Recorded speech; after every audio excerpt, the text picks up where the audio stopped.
by Sada Patel Vidya Bhavan. So dear students, today we are going to learn exercise of reported speech.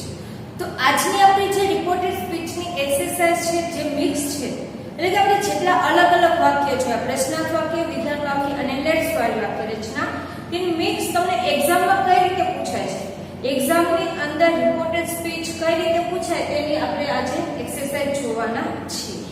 તો exercise જોતા પહેલા આપણે જેટલા પણ rules ભણેલા છે તેને ફરીથી ફાસ્ટ એકવાર રિપીટ કરી લઈએ. ઓકે, તો ફર્સ્ટ ઓફ ઓલ આપણે સર્વનામમાં ફેરફાર જોયું હતું. તો સર્વનામનું કોષ્ટક કઈ ટાઈપનું હતું?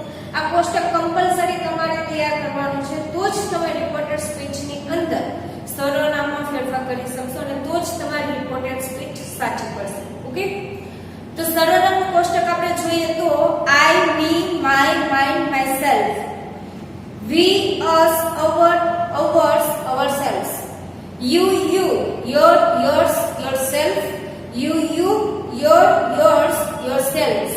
Okay, બીજો પુરુષ કમ્પ્લીટ. ત્રીજો પુરુષ ખાસ યાદ રાખજો, he, him, his, himself, she, her, hers, herself, it, its, itself. Okay, last they. તો they, them, theirs, themselves. તો આ હતું તમારું સર્વનામનું કોષ્ટક. ને સર્વનામની અંદર જો પહેલો પુરુષ હોય તો તેનો ફેરફાર બોલનાર પ્રમાણે કરવાનો અને કન્વર્ટ શેમાં થાય? ત્રીજા પુરુષની અંદર. બીજો પુરુષ હોય તો સાંભળનાર પ્રમાણે ફેરફાર કરવાનો અને રૂપાંતરણ શેમાંથી થાય? ત્રીજા પુરુષમાં. ઓકે, એટલે કે પહેલો પુરુષ બીજા પુરુષના સ્થાન પર ત્રીજો પુરુષ મૂકવાનો છે અને ત્રીજા પુરુષની અંદર છોકરાનું મૂકવું, છોકરીનું મૂકવું કે બહુવચન મૂકવું, તો કોને આધારે જોવાનું છે? તમારે બોલનાર અને સાંભળનારને આધારે. ઓકે, એટલે તમારા સર્વનામમાં કમ્પ્લીટ ફેરફાર થઈ જશે. ત્યાર પછી આપણે વાત કરેલી હતી ટેન્સની. તો ટેન્સની અંદર જે પ્રેઝન્ટ ટેન્સ છે, વર્તમાનકાળ છે, તે સંપૂર્ણ ભૂતકાળમાં ફેરવાય છે. સાદો વર્તમાનકાળ તો સાદો ભૂતકાળ, ચાલુ વર્તમાનકાળ તો ચાલુ ભૂતકાળમાં, પૂર્ણ વર્તમાનકાળ તો પૂર્ણ ભૂતકાળમાં, ચાલુ પૂર્ણ વર્તમાનકાળ તો ચાલુ પૂર્ણ ભૂતકાળમાં. તો ફેરફાર કઈ રીતે થાય છે? આટલા ટેન્સ વર્તમાનકાળ ભૂતકાળમાં ફેરવાય તો ફેરફાર કેટલા થાય? તો ડુ ડઝ હોય ત્યાં ડીડ થશે, એમ ઇઝ આર હશે તો વોઝ વેર થશે, ક્રિયાપદનું મૂળ રૂપ આપેલું હોય અથવા તો એસ કે એસ વાળું આપેલું હોય તો ભૂતકાળનું રૂપ થશે, હેવ હેઝ હશે તો હેડ થશે. તો આટલા ફેરફાર કરતા તમારે વર્તમાનકાળ ભૂતકાળમાં કન્વર્ટ થઈ જાય છે. હવે ભૂતકાળની વાત કરીએ તો સાદો ભૂતકાળ હોય તો તે શેમાં કન્વર્ટ થાય છે? પૂર્ણ ભૂતકાળની અંદર. એટલે કે વોઝ વેર હોય તો તેનું હેડ કરવાનું છે, had plus past participle. Okay, અથવા તો તમને ખબર હોય તો ભૂતકાળનું રૂપ આપેલું હોય. શું આપેલું હોય? ભૂતકાળનું રૂપ આપેલું હોય. સાદો ભૂતકાળ એટલે શું થશે? ત્યાં ભૂતકાળનું રૂપ આપેલું હશે તો ભૂતકાળના રૂપને તમારે શું કરવાનું છે? હેડ પ્લસ પાસ્ટ પાર્ટિસિપલ, એટલે તે પૂર્ણ ભૂતકાળમાં કન્વર્ટ થઈ જશે. ત્યાર પછી ચાલુ ભૂતકાળ હોય એટલે કે વોઝ વેર પ્લસ આઈએનજી હોય તો ત્યાં તમારે હેડ બીન પ્લસ આઈએનજી કરવાનું છે. ઓકે, એટલે કે ભૂતકાળના રૂપની આગળ હેડ અને પાસ્ટ પાર્ટિસિપલ થશે અને જો વોઝ વેર આપેલું હોય તો હેડ બીન થશે. એટલે તમારો ભૂતકાળ શું ફેરવાઈ જશે? પૂર્ણ ભૂતકાળ. અને જો આ સિવાયના કેન, સેલ, વિલ અથવા તો મે આપેલું હોય તો વિલ નું વુડ, કેન નું કુડ, સેલ નું શુલ અને મે નું માઇટ. આ ટાઈપના ફેરફારો તમારે શેની અંદર કરવાના છે? ટેન્સની અંદર કરવાના છે. એટલે તમારો ટેન્સ પણ બદલાઈ જશે. એના પછી નજીકતા દર્શક શબ્દની વાત કરીએ તો નજીકતા દર્શક શબ્દની અંદર ધીસ હોય તો ધેટ, હિયર હોય તો ધેર, ટુડે હોય તો ધેટ ડે, યસ્ટરડે હોય ધ પ્રીવિયસ ડે અથવા the day before, next day હોય અથવા તો ટુમોરો હોય તો ધ નેક્સ્ટ ડે અથવા ધ ડે આફ્ટર. ત્યાર પછી નાવ હોય તો ધેર, ધેન, અગો હોય તો બિફોર, કમ હોય તો ગો. તો આ ટાઈપના તમારે શું કરવાનું છે? ફેરફાર કરવાના છે. ઓકે, ત્યાર પછી આપણે વાત કરેલી હતી આપણે એક વાક્ય રચનાને આધારે. પહેલું જોઈએ તો આપણે વિધાન વાક્ય. તો વિધાન વાક્યની અંદર રિપોર્ટિંગ વર્બ્સ આવશે ટોલ્ડ અથવા તો રિપ્લાઇડ અને સંયોજક તરીકે વપરાશે ઠેટ. પ્રશ્નાર્થ વાક્ય હશે તો તેની અંદર રિપોર્ટિંગ વર્બ્સ તરીકે આસ્તે આવશે. પરંતુ તમારે સંયોજક તરીકે જો તમને સહાયક ક્રિયાપદ આપેલા હોય am is are, was were, do does, have has અથવા તો કોઈ પણ આ સિવાયના તમને જો સહાયક ક્રિયાપદ આપેલા હોય તો તમારે શું કરવાનું છે? ત્યાં ઇફ અથવા તો વેધરનો ઉપયોગ કરવાનો છે. અને જો તમને ડબલ્યુએચ થી પ્રશ્ન વાક્ય પૂછવામાં આવેલું હોય, પ્રશ્ન સૂચક શબ્દ એટલે કે ડબલ્યુએચ વાળા પ્રશ્નાર્થ વાક્ય આપેલા હોય તો જે તે ડબલ્યુએચ શબ્દનો ઉપયોગ કરીને તમારે વાક્યને જોડવાનું છે. એટલે કે what, where, when, why, who, how many, how much, how long. આ ટાઈપના જો તમને શબ્દ આપેલા હોય તો તે જે તે શબ્દને આધારે તમારે શું કરવાનું છે? વાક્યને જોડવાનું છે. અને હંમેશા યાદ રાખજો કે પ્રશ્નાર્થ વાક્યનું તમે ડાયરેક્ટમાંથી ઇનડાયરેક્ટમાં કન્વર્ટ કરો એટલે તે વિધાન વાક્યમાં ફેરવાઈ જાય છે. એને વિધાન વાક્યમાં ફેરવવું પડે. ઓકે. અને લેટ્સ વાળી વાક્ય રચનામાં આપણે જોયું હતું કે તેની અંદર તમારે રિપોર્ટિંગ વર્બ્સ તરીકે સજેસ્ટેડ અથવા તો પ્રપોઝ ટુ આવશે અથવા તમારે એનો ઉપયોગ કરવાનો છે અને સંયોજક તરીકે તમારે તેમાં મૂકવાનું છે ધેટ. ઓકે. તો અને બીજું આપણે તેમાં જોયું હતું કે લેટ્સ છે તો લેટને દૂર કરીને ત્યાં તમારે ધ્યેય શુલ્ડ મૂકવાનું છે. તો આટલું તમે નિયમોને યાદ રાખશો એટલે ઈઝીલી તમે કોઈ પણ ડાયરેક્ટ સ્પીચનો જે ડાયલોગ હોય છે તેને ઇનડાયરેક્ટ સ્પીચમાં કન્વર્ટ કરી શકશો. તો હવે આપણે જોવાના છે એક્ઝામ્પલ તમારા ડાયલોગના જે કઈ સ્પીચમાં છે ડાયરેક્ટ સ્પીચમાં છે તેને આપણે ઇનડાયરેક્ટ સ્પીચમાં કન્વર્ટ કરીશું. અને એક્ઝામની અંદર પણ તમને આ ટાઈપનો ડાયલોગ આપેલો હશે, સેન્ટેન્સ આપેલા હશે. ઓકે. તો જો first of all Om says can you solve this puzzle today? તો શ્યામ says અહીંયા જો અહીંયા છે ને આ said કે છે. ઓકે. તો says તમે જે કંઈ પણ લઈ શકો. શ્યામ says I will solve it tomorrow. Om says I am sure that you are clever. Okay. તો આ જે વાક્ય છે વાક્યના આ જે ડાયરેક્ટ છે તેમાં છે તમારે ડાયરેક્ટ સ્પીચ ની અંદર છે એને આપણે શેમાં કન્વર્ટ કરીશું? ઇનડાયરેક્ટ સ્પીચ ની. તો બોલનાર કોણ છે? ઓમ. સાંભળનાર શ્યામ. અહીંયા બોલનાર કોણ? સાંભળનાર શ્યામ. તો એને આધારે આપણે રિપોર્ટિંગ વર્બ્સ મૂકશું વાક્ય કેવા છે તેને આધારે અને યોગ્ય સંયોજક મૂકી સર્વનામ, ટેન્સ અને નજીકતા દર્શક અથવા તો સમય સૂચક શબ્દમાં ફેરફાર કરી આપણે તેને ઇનડાયરેક્ટ સ્પીચમાં કન્વર્ટ કરીશું. તો ફર્સ્ટ ઓફ ઓલ આપણે જોવાના છે ઓમ. આ જો વાક્ય જો can you solve this puzzle today? Can you solve this puzzle today? તો આ પ્રશ્નાર્થ વાક્ય છે તો તેની અંદર રિપોર્ટિંગ વર્બ શું આવશે? આસ્કર. તો ઓમ આસ્કર કોને પૂછે છે? શ્યામને. તો શ્યામ. હવે અહીંયા જો વાક્ય શેનાથી સ્ટાર્ટ થયું છે? કેન થી થયું છે. પ્રશ્નાર્થ વાક્ય છે એટલે હવે આપણે શું મૂકવું પડશે? if અથવા તો જે તે ડબલ એચ શબ્દ. હવે અહીંયા ડબલ એચ શબ્દ નથી તમને શું આપ્યું છે? કેન આપેલું છે તો ત્યાં તમારે સંયોજક તરીકે કંજક્શન તરીકે શું મૂકવું પડશે? if. વાક્યને શેમાં કન્વર્ટ કરીશું? આપણે વિધાન વાક્યમાં તો કર્તાને આગળ લઈશું અને જે ક્રિયાપદ છે સહાયક ક્રિયાપદ છે તેને ક્યાં મૂકશું? આપણે વાક્યની પાછળ. તો યુ આગળ આવશે. તો યુ નો ફેરફાર કોના પ્રમાણે કરવાનો છે? બીજો પુરુષ એટલે સાંભળના પ્રમાણે. સાંભળના કોણ છે? ઓમ છે. તો ઓમ ની લાઈનમાં ત્રીજા પુરુષમાં ઓમ કઈ હી લાઈનમાં આવશે તો અહીં યુ નું શું થશે? હી. તો હી. કેન નું શું થાય છે? કુલ. હી કુલ solve this નું શું થાય? get puzzle that today નું that. ઓકે. તો ઓમ asked Shyam if he could solve that puzzle that day. Shyam says I will solve it tomorrow. Okay. તો અહીંયા શું આવશે? શ્યામ રિપ્લાય આપે છે ને આને પૂછે છે can you solve this puzzle today? તો આજે આ puzzle ને સોલ્વ કરી આપીશ મને?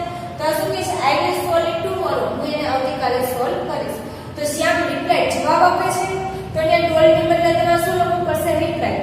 તો અહીંયા શું આવશે? શ્યામ રિપ્લાય. કોણ આપે છે? ઓમ ને. જો નામ લખો નામ પણ લખો અથવા તો તેનું સર્વનામ તેને એટલે કે હિમ. કોણ આપે છે? તો કે ઓમ ને. તો શ્યામ રિપ્લાઇડ હિમ. અહીંયા ઓમ લખો તો પણ ચાલશે, હિમ લખો ઓમ લખો બંને ચાલશે. ઓકે.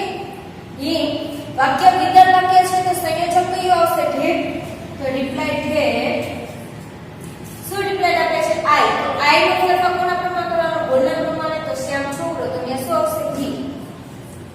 હી will નો થાય છે? would. He would solve it tomorrow છે તો tomorrow નું શું થાય? the next day અથવા તો the day after. તો આપણે શું કરશું? the next day. ઓકે. એના પછી પાછું કોણ says I am sure that you are clever. વિધાન વાક્ય છે. અહીંયા તો વખાણ થાય છે પણ તમારે એ આજ્ઞા વાક્ય નથી આવતા તો આપણે સિમ્પલી વિધાન વાક્યમાં લખી નાખશું. તો ઓમ told કે કોઈ જવાબ નથી આપતા રિપ્લાય નથી લખવાનું. ઓકે. ઓમ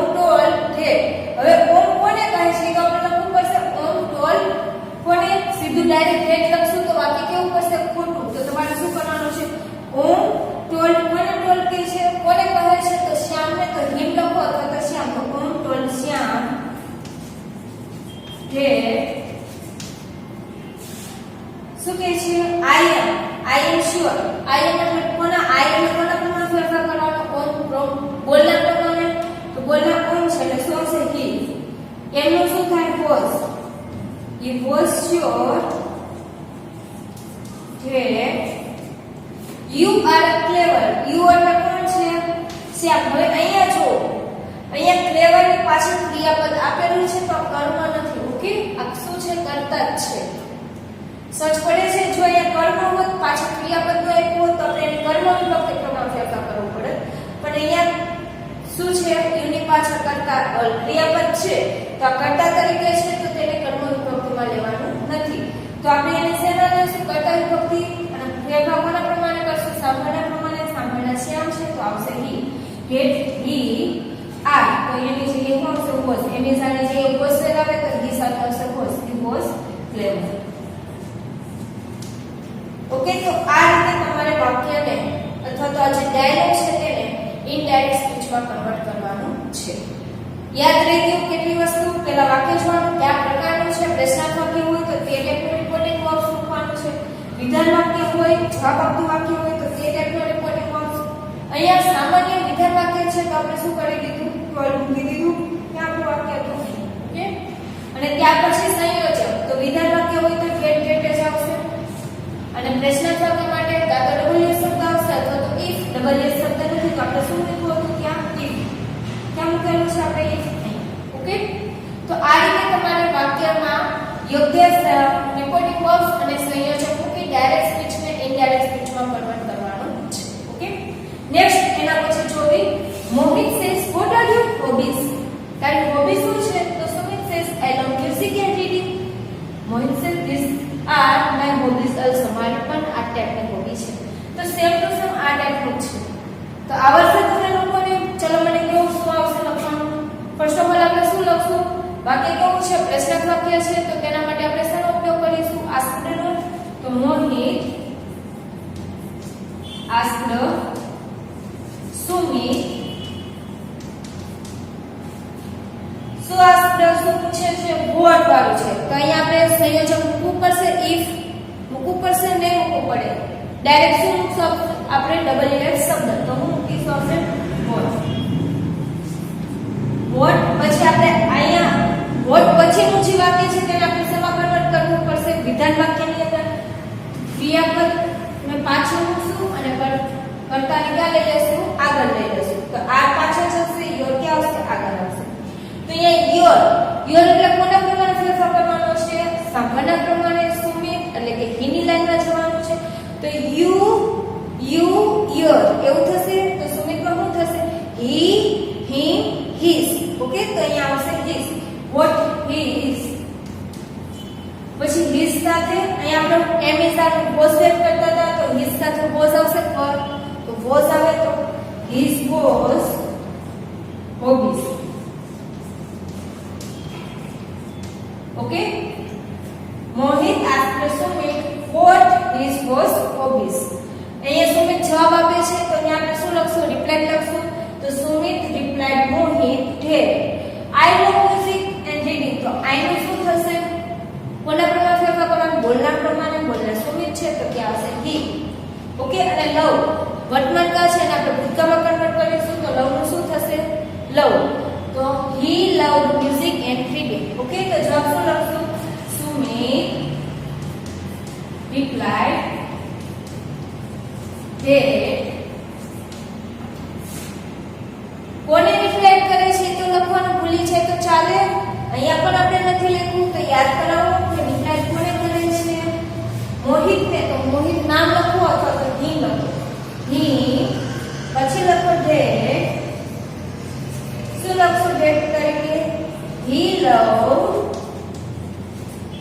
આનો ફેરફાર બોલના પ્રમાણે સુમિત તો શું થશે? હી. તો he love music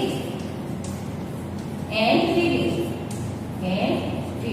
Okay, next Mohit, these are my hobbies.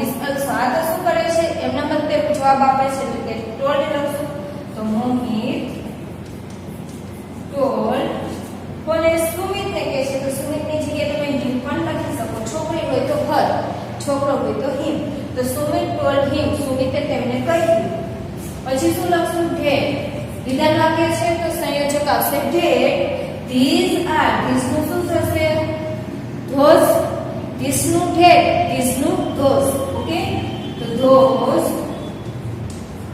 are my છે તો my એટલે કોના ફેરફાર કરવાનો બોલના પ્રમાણે બોલના મોહિત છે તો he ની લાઈનમાં જોજો I ની લાઈનમાં શું હોય I me my તો he ની લાઈનમાં શું આવશે he him his hobbies also okay તો આ રીતે તમારે ડાયરેક્ટ સ્પીચ નું જે ડાયલોગ હોય છે તેને ઇનડાયરેક્ટ સ્પીચમાં કન્વર્ટ કરવાનો રહેશે વાક્યના પ્રકાર જોવાના છે પ્રશ્નાર્થ વાક્ય છે વિધાન વાક્ય છે કે સાદું એવું વાક્ય છે તો તેને આધારે તમારે વાક્યની અંદર અથવા તો ડાયલોગમાં યોગ્ય રિપોર્ટિંગ વર્બ્સ મૂકવાનું છે સંયોજક મૂકવાનું છે અને વાક્યને જોડવાના છે જેથી તમારું ડાયરેક્ટ સ્પીચ ઇનડાયરેક્ટ સ્પીચમાં કન્વર્ટ થઈ જાય હવે આપણે બીજા પણ બે એક્ઝામ્પલ જોઈ લઈએ